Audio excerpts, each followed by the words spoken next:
Peace. Salamu alaikum. Welcome to another Impact Zone.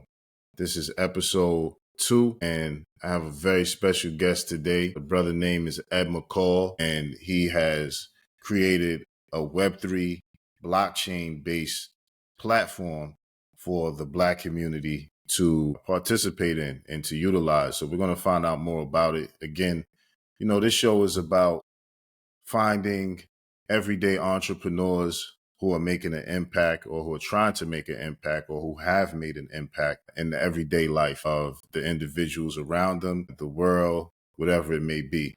So I always like to promote, young up and coming brothers, sisters, people in general who are just trying to forge that path, and that's, most likely going to have an impact. So without further ado, let me bring the brother on board. Hey, What's up? What's up? peace. What's going on, my brother? How you doing? Doing well. That's good. That's good. So, let us know a little bit about yourself. Well, like you heard, I'm Ed McCall.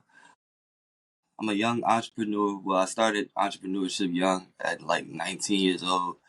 I was doing digital marketing, and that's actually kind of what led me into learning about the blockchain because I was doing marketing for NFT projects. But that's basically it.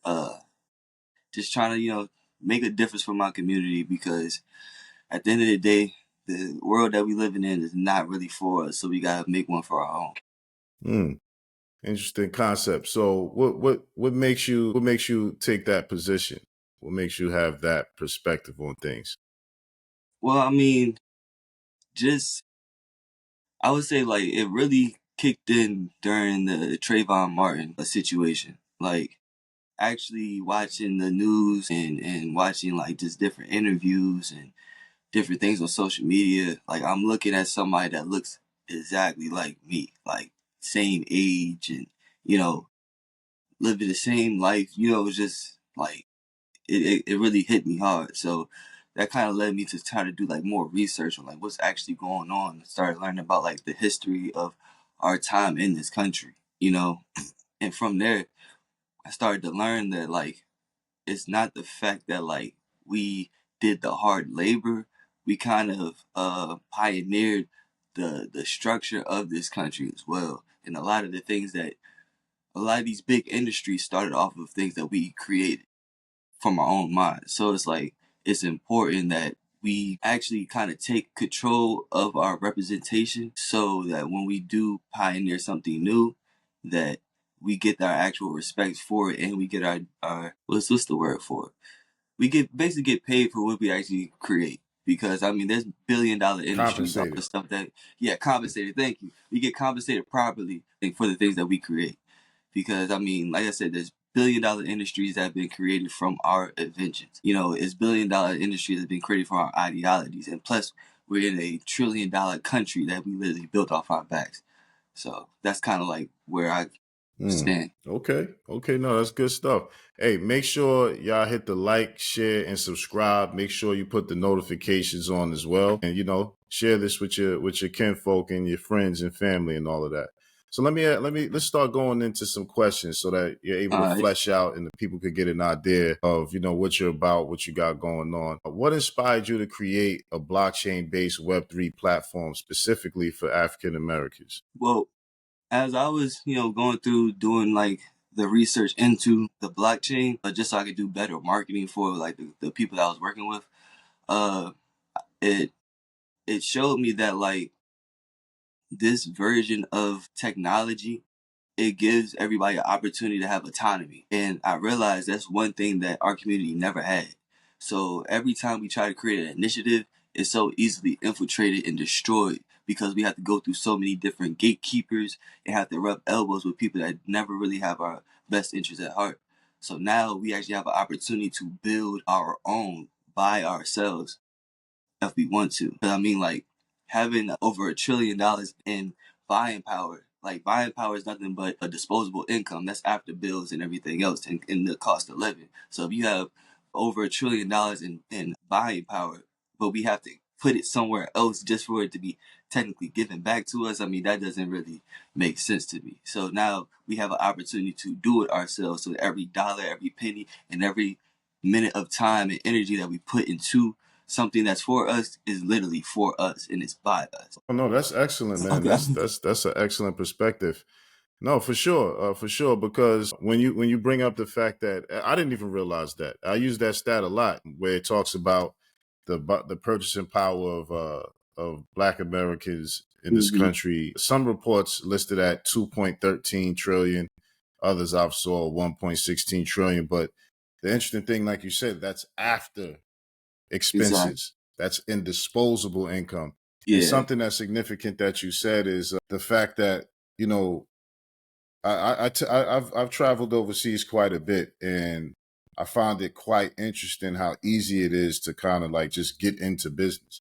So I don't know if that's the privilege of being American and traveling to those places, but America, the United States in particular, is very much a gatekeeping country. Yes. So, creating a platform where our people can kind of collaborate and remove the gatekeepers that keep us, in a sense, away from doing business with each other. And the blockchain has that trust factor as well. So there's a lot Exactly. of mistrust issues in our community as well that solves. So that's very very very interesting and significant. Um, I know you touched on it a little bit, but just dive into kind of like what is your background and what led you specifically into making this technology as a solution. Like, what was some of your thoughts behind it? So, like you said, it's trustless, right? Like even before I learned about the blockchain, I wanted to find a way to unify our people, but I really couldn't find the full solution without having to put like committee after committee or executive board after executive board because things get very difficult. It's a lot of moving parts at once, so it's hard to try to keep up with everything, and that's when like the holes start to show up and bumps in the road. So the fact that like it's a trustless system, it helps actually build trust amongst each other because we know whatever we're doing, we decided on as a community, that's getting done. So, and that moves on to like the decentralized side. That like, sorry, that at the end of the day, when it comes down to it, every decision is being made by the masses. Like that like when I make a vote on this, it's actually my people making a vote with me, and we decide on is what's actually going to happen. We don't have to worry about like, okay, they promised us this and we're just waiting on it. And then like after 6 to 8 months, we got so much going on because we're in the mindset of survival anyway that we forget that like, oh yeah, they were supposed to be doing this for us. What happened to that? So it's like it helps keep us unified. It helps keep us like it's let me slow down a little bit. I get a little excited about this because like it's something that's really important for No, our no, that's community. good. That's good. So virtually the reason why I really felt like this was a solution though is decentralized, it's transparent, and the fact that like it's secure. So the thing about the blockchain is immutable. So once that transaction is on that ledger, it is stuck there for life, right? And that's the beauty of it. So if somebody made a decentralized application and then that's deployed to the blockchain, that application is going to be on that blockchain. The only thing that can stop it is like an EMP or something like that. You see what I'm saying? So just how we see what Mm, happened with the TikTok mm-hmm. platform, it makes it's a flip of a switch, and now all of a sudden, all of your content, all of your whole community, you just disconnected from your whole digital identity. If that was the only platform that you used, you see what I'm saying? So it's like it gives us a sense like when we do this, it's not gonna be another Tulsa massacre. It's gonna take a whole lot more than that. Mm. Hey, you heard of Nostra? Nah. Nostra, Nostr. Mm-mm. Check out my I'll send you the link to a YouTube live I Okay. did a couple of weeks ago with one of my good friends and comrades, Jaron. He's like I'm gonna link you with him. He's a tech genius, right? Okay. Brother too. But he put me onto it. And I just seen a video, ironically, on TikTok promoting this Nostra app. Well, it's not an app. It's like it deals with relays and nodes, so Okay. that you can build decentralized applications on it, and you Yeah, can bring your audience with you. Yeah. yeah. So when you get a chance, I'm gonna send it to you. I want you to check it out. It might be something that that you could find, that you may find useful. You know what I mean? So let me ask you, what challenges did you face while developing this platform, and how did you overcome them? And is it completely built? Do you need help? Is it still something that's a work in progress? Oh yeah, we're still on ground zero completely. The main things that we have is like the smart contracts for a couple of NFTs for verification purposes and stuff. But the main challenges honestly is like was trying to find somebody that was black that can actually code inside of the blockchain.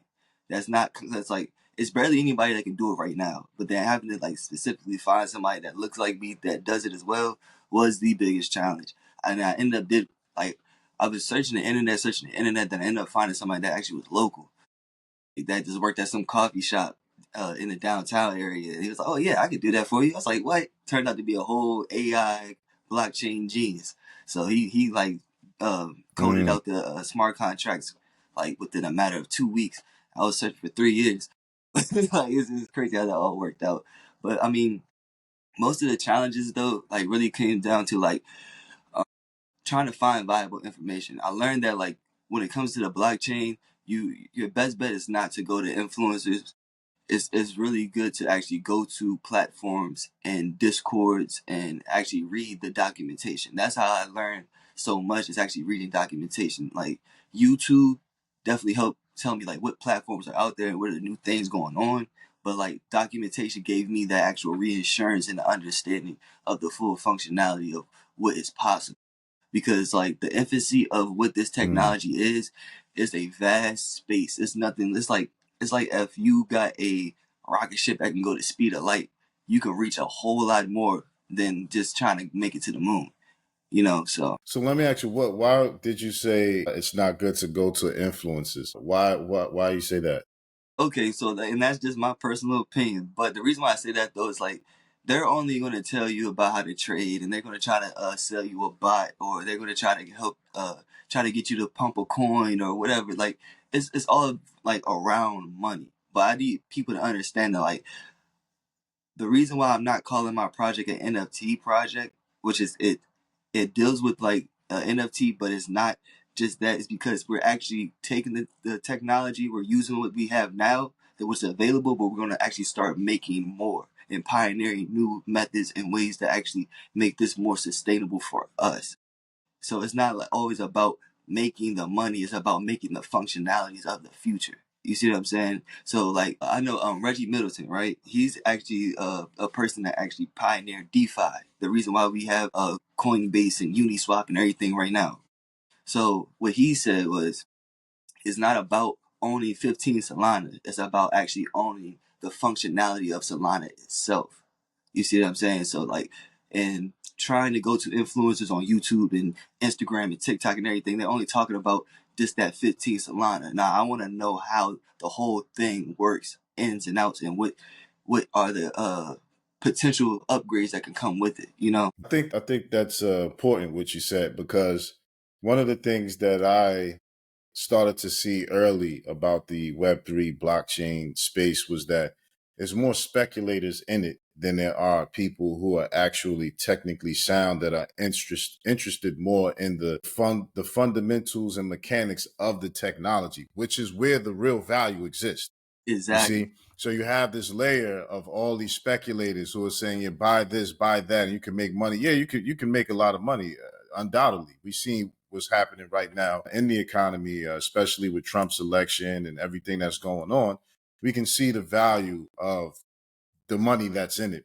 But the real value, the intrinsic value, is in the functionality of the technology for sure. And I've always, one of the things that made me reach out to you was I was scrolling on TikTok, and I seen you talk about this. I saw you did a post on utilizing the blockchain to solve a lot of the issues in community, the problems that we have in our community.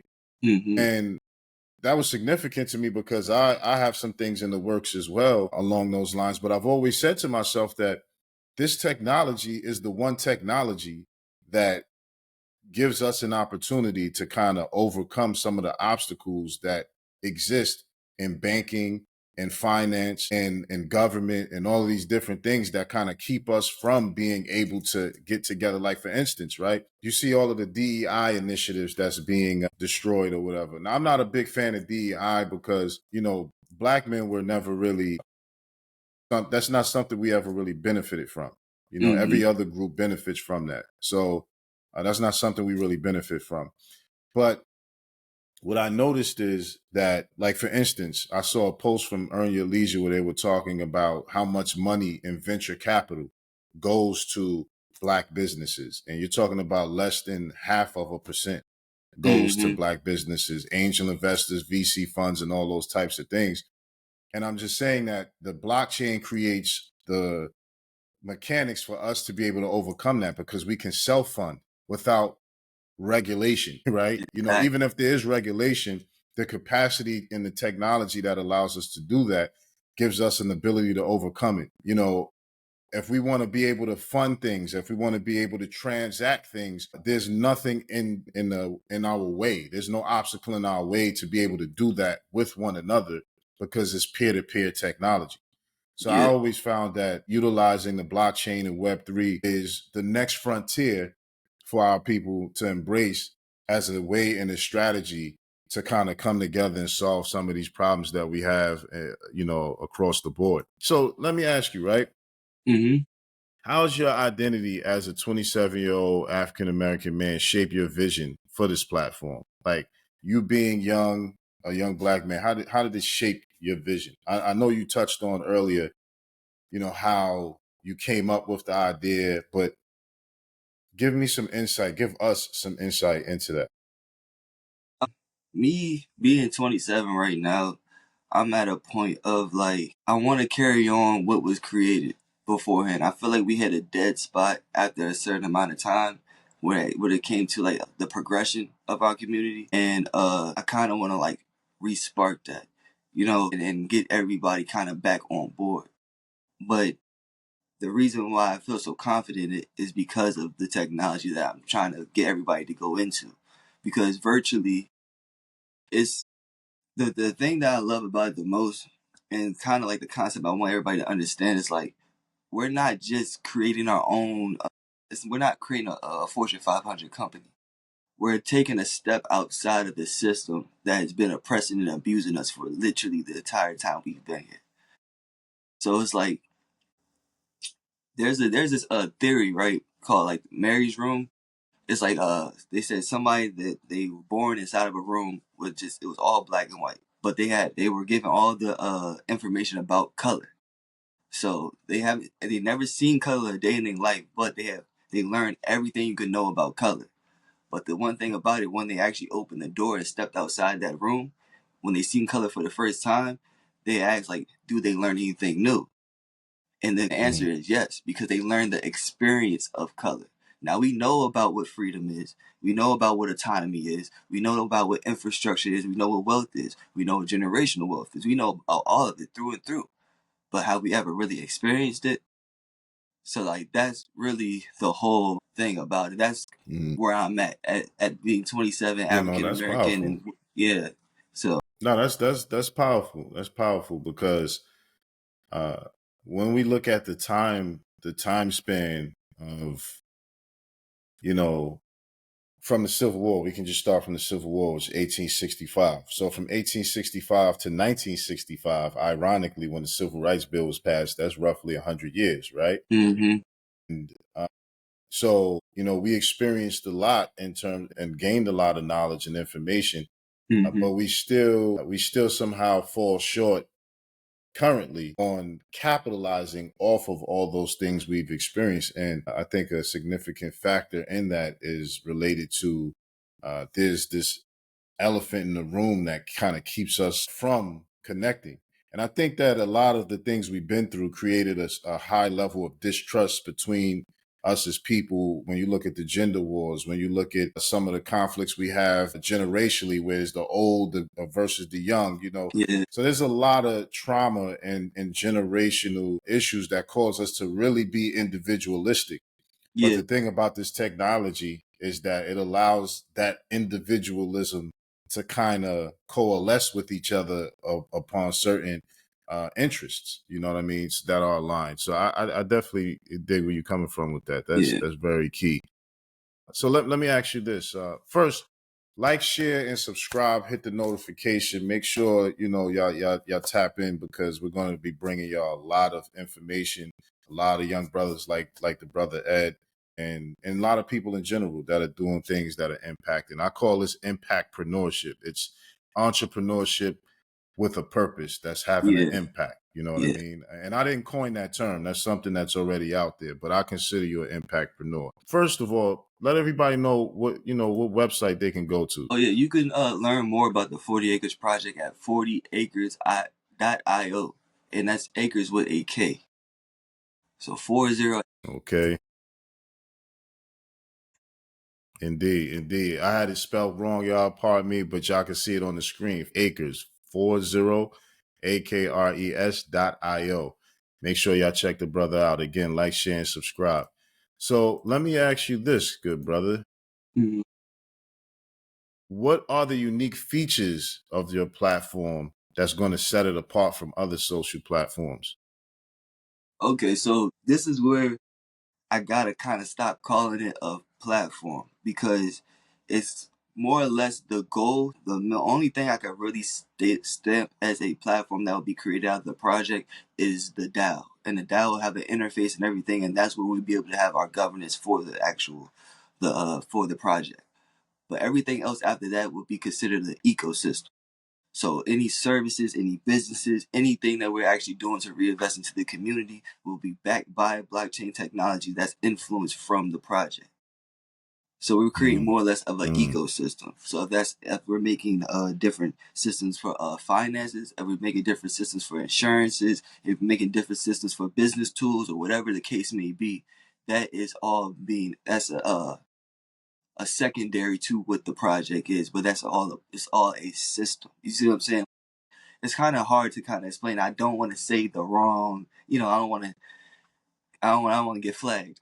But like overall, we're mm-hmm, creating an actual ecosystem for us to be able to thrive inside. mm-hmm. Indeed. So explain to the people who may not be aware what a DAO is. Okay, so a DAO is a decentralized autonomous organization, and basically communities use them to use liquidity that is raised by the members to make decisions to for so there's some DAOs that use their liquidity to for science experiments. There's some people that use their DAO for to save the whales, or there's people that use their DAO liquidity to for recycling, or whatever the case may be. We'll be using our liquidity to reinvest into the black community in every way, shape, or form. Okay. And this is significant because I have 3 DAOs that I'm launching. And I encourage everyone to make sure you do your research into what a DAO is, because I noticed you talked about the liquidity pools that are associated with DAOs, but there's also the governance factor. Yes.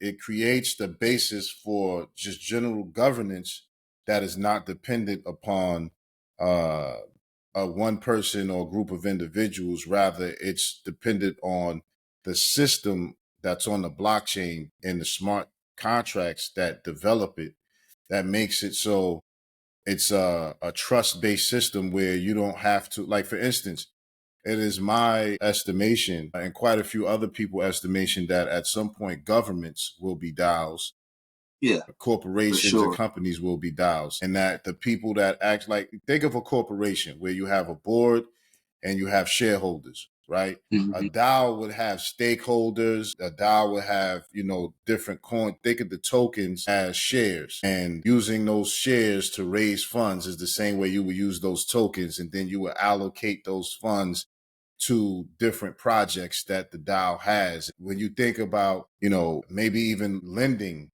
to other DAOs or lending to people in the ecosystem, all of these things are possible on the blockchain through a decentralized autonomous organization.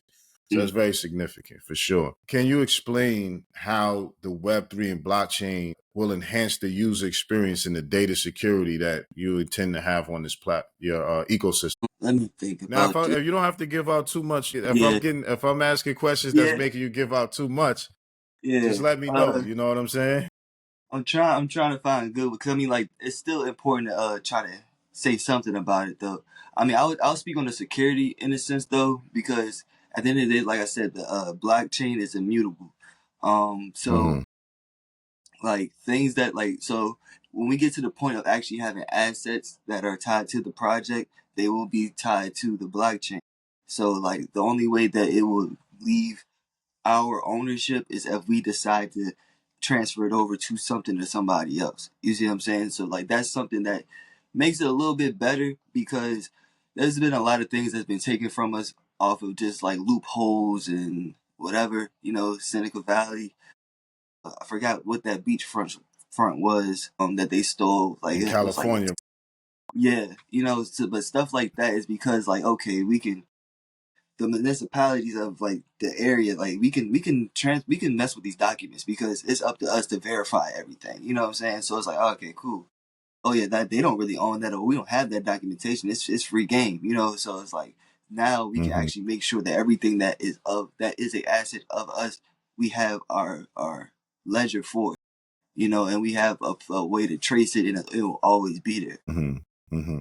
Okay, so let me ask you this then: how would this platform and ecosystem combat the digital exclusion and the lack of representation that we see on social media? You know, a lot of our people, when we're on social media and we're on these platforms, we're getting banned, we're getting Mm-hmm. censored, shadow banned. So how does this kind of like help us solve that problem? So I'll try to put it like this: if you built your house and you own the land that is on, you can't get kicked out of it. It's not gonna be a Got you. problem of It's not gonna be a problem of exclusion if it's yours. You can't get it excluded out of your own household. You see what I'm saying? I mean, I feel like that's the best way to say it, because like for one, we influence the world through entertainment and fashion and everything else. So it's like wherever we go, the rest will follow. And if it's ours, it's like, okay, you can't exclude me right here. You can't shadow ban me. You can't block me. You can't say I wasn't a part of your guidelines or whatever you want to say. Like it's my house. I can say what I want. You know what I'm saying? Right, So right, right, that's right, the best right. way to say it. Yeah. Now, one thing that I was thinking about that I have different dials for different purposes that I'm launching, but I wanted to ask you, have Mm-hmm. you thought about when you look at technology, for instance, if you, if you have a credit issue with Equifax, right? Let's say you call Equifax up and they want you to verify. What they'll do is they'll pretty much send you a link. You'll click the link and you'll have to take an image of your ID Yeah. and also take an image of your face. Now, I've also seen that with different apartment complex and property managers are also using that because you know how it is. We can start something and then everybody else will just start pouring on there. And so have you thought about that, adding some type of ID verification technology so that you make sure that the people that are, joining this ecosystem is who they really say they are, or is it more or less like So you're keeping it anonymous? that's a good question. It's kind of a challenging question to answer because technically we can't exclude nobody, and that's not the purpose. I would say overall, at the end of the day, it's a black centric project. So if Mm-hmm. that's not what you are willing to be a part of, then there's no point for you to be here. But there is different things that can be done, different protocols for tokens. Like I know they said they have a soul token. I can't think of the actual the ERC code for it, but it's like it's almost like a 721, but I think it's like a Mm-hmm. 721B or something like that. But they call it a soul token, and that's what like they trying to use to actually have that could almost be like your ID card for the blockchain. So it's like Mm. okay, boom, this token and it verifies this.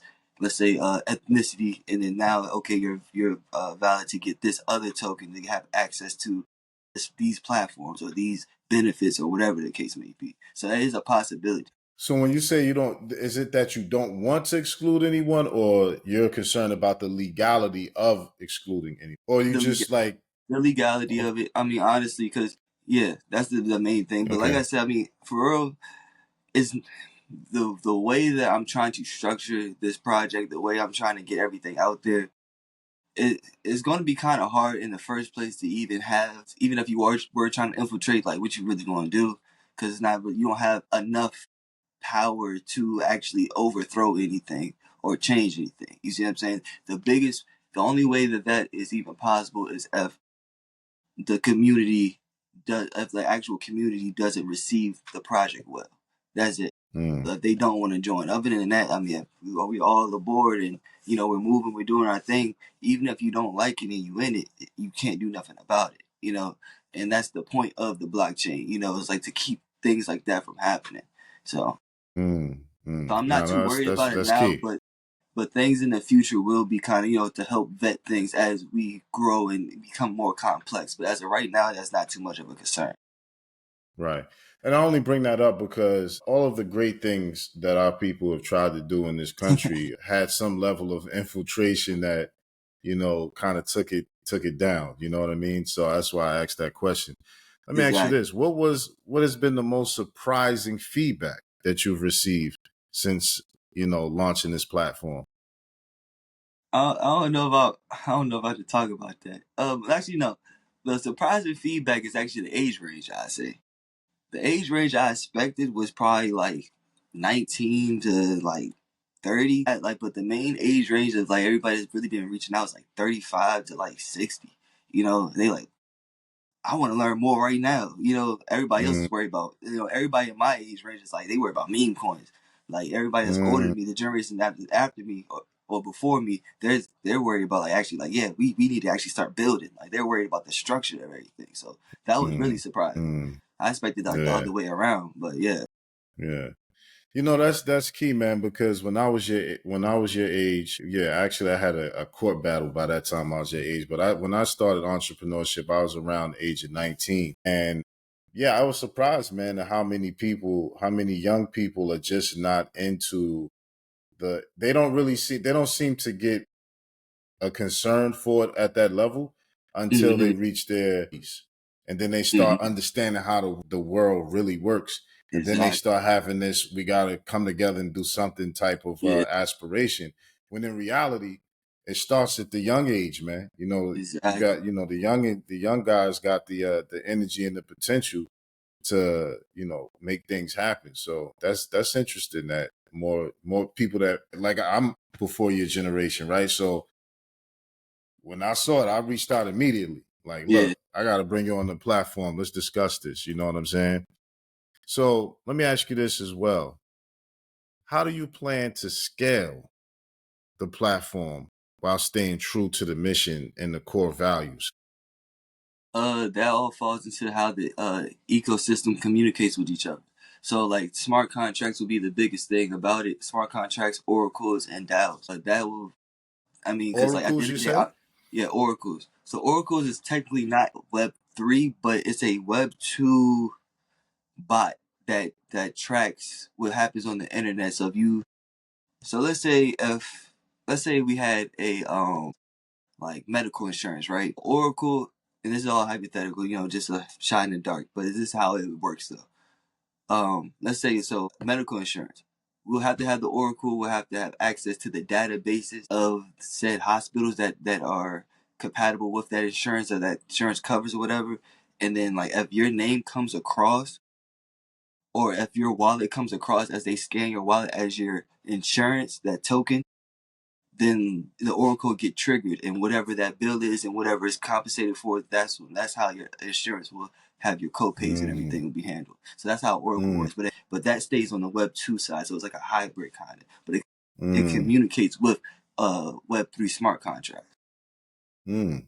Okay. Okay. That's interesting. But I didn't mean to take you away from your answer. I just wanted, Oh to yeah, no, clarify what the oracles were. But yeah, continue, please. I yes. mean, To keep the integrity though of the project, it's going to weigh heavy on the DAO and how many DAOs and how the DAOs communicate with each other. Also, I want to be able to use AI technology to help actually trigger the transactions, because even with a DAO, everybody votes in the DAO, and then now, okay, this is the decision. We want to donate this money to this project, or we want to put this over here for this marketing plan, or we want to do this for whatever, right?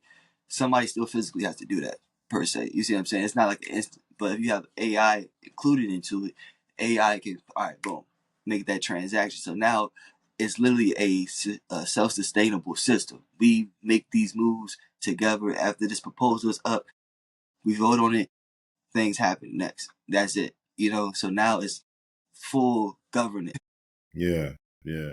And there's a company that one of my good friends just put me onto this past weekend. It's in the blockchain space, and it's about AI agents. So I'm gonna shoot that to you. So maybe you can find some kind of connectivity there. But yeah, absolutely integrating. Yeah, I tell people all the time: AI, Web3, blockchain, robotics, climate tech, energy, and quantum computing. Those things at some point are all going to merge to create the yeah, new reality that we're living in. And yeah, AI is a very essential part that when you add it to the blockchain, is going to take the blockchain to the next level. And that's exactly, kind of what smart contracts is all about anyway. So it's like AI, the perfect environment for artificial intelligence to truly thrive is in the blockchain space, you know, exactly. Honestly, like that for makes a lot sure. of sense. For sure. So that's something that definitely people should, consider. Let me ask you this. I know I say let me ask you, but what advice would you give other young African American entrepreneurs looking to enter the blockchain or tech space? Like I said before, read. You have to read. Don't rely on YouTube channels. Don't rely on the influencers. I mean, not saying that everybody isn't reputable or anything like that, but to really get any answers that you are truly looking for, read the white papers, read the documentation of things, because it's better to know how it works. So you can actually know how to use it, like where your space in whatever platform or blockchain that you're trying to get into, that like you can find your spot in it because you know how it works. That's the main thing I say. Read the documentation, and then also try to find other people, other communities as well, to reference any ideas or any questions that you may have or anything you may not understand. There's plenty of discords out there that that have people that just love to talk about this for 24 hours straight. So True indeed, true indeed. So what are your long-term goals for this platform and how do you see it evolving in the next 5 to 10 years? um the long term goal is to make, well, honestly, the long term goal is to have the collective wealth of the the black community to be like 30 to 50 trillion dollars collectively. We all like, as if like on average, this adds up the total of what we all own as assets individually and together is like trillions, right?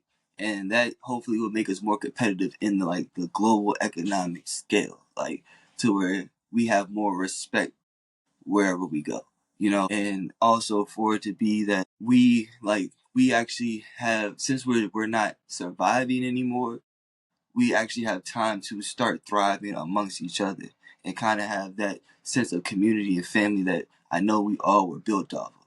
Because one thing I would say, especially in my generation, we all kind of lived a similar upbringing, but the way that we evolved from that upbringing is where we start to diversify it, right? So now, like, since we're not all the way compatible for some reason in our community. Oh, we not the same. Yes, we are.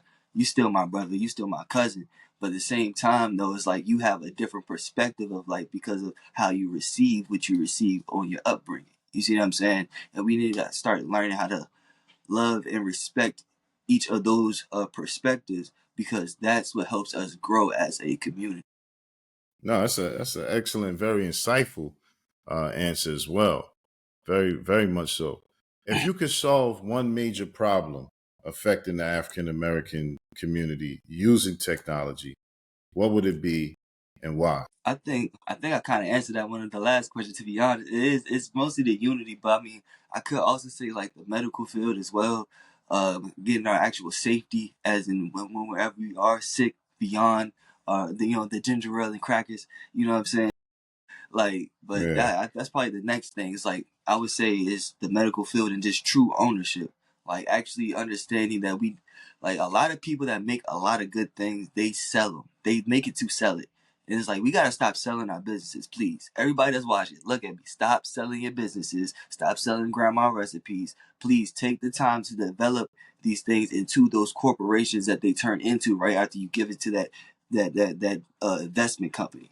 You see what I'm saying? Like we need to stop selling our ideas and just thug it out until it becomes what it can be and what it's supposed to be. So True indeed. True indeed. So this will be I'll end it on this question. uh, What legacy do you have? Do you want to leave behind? What legacy do you hope to leave behind? And with this platform and this work that you're doing in technology? I'm trying to think of like how to phrase this properly. I mean, me personally, I want like 7 generations of my lineage from now to be sitting there saying like, oh yeah, my great great great, he's the one that did this. He's the reason why this is going on for us now. But for the technology overall, I mean, for the 500 years after I'm dead and stinking, I wanted to actually still be thriving and rolling and has evolved into something else completely different. This is not something this is not like just a movement or just an initiative. Like this is like I'm trying to spark a new way of living for our community from here on out in a way to where it's so solidified that we don't have an actual choice to turn back. We can only move forward. So I guess that's the answer that I can give. No. I mean, I'm thoroughly impressed, man. For you to be 27, speaking the way you're speaking, with the level of intelligence, the intellect, the articulation, the clear vision. You know, Thank you. it's incredible, man. You know what I'm saying? And anything I can do to assist along your journey, I'm more than willing to do. And again, make sure y'all go check out 40acres.io. It's and I like the name that you called it because it's a play on the 40 acres and the mule that Mm, we were supposed to get after the Civil War. And so this is sort of your way of establishing something that our people can inherit as we were supposed to inherit it back then. So again, man, like I said, I definitely want to give you props. You know, thank you. I appreciate you coming on the show and sharing this with the people. Again, make sure y'all like, share, and subscribe. Make sure y'all visit 40 acres. That's 40acres.io. All right. It And should be thank you on for the having me bottom on of the the screen. platform too, man. Thank you. Like, Anytime, man. honestly, Anytime. And this won't be the last. This won't be the last. It's just the first. It's just the introduction. As the project develops, you know, I definitely want you to be able to come to the platform and give regular updates. You know what I mean? So I definitely appreciate everything you're doing, and may God bless you and continue to guide you. You know what I'm saying? So if you need, like again, if you need anything from me to help and assist, I'm more than welcome to do so. and Okay. likewise. For sure, for sure. So without further ado, I want to give you honors, salute, and peace, man. We're going to be tapping in and making sure everybody is on board with this. Okay? All right, All right, my brother. You have a good one. Salute. you too, Peace. bro.